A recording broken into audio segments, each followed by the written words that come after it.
to expect at your internet installation with Sandhill Cooperative in partnership with Northeastern Technical College. Depending on the type of service you get and the circumstances, it may take 3 to 4 visits from Sandhill Telephone to get your internet fully functional. All vehicles will be identified with the Sandhill Telephone Cooperative logo. Service vehicles will vary depending on the type of service you are receiving. The fiber optic installation technician will be wearing a shirt with the logo and will have an ID badge. This is the type of equipment he will be installing in your home.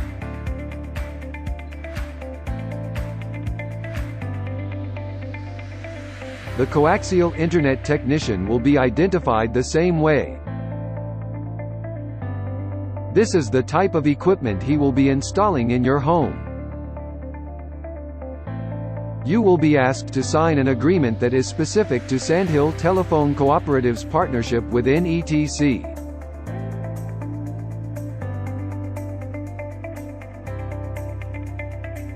Thank you for letting us serve you.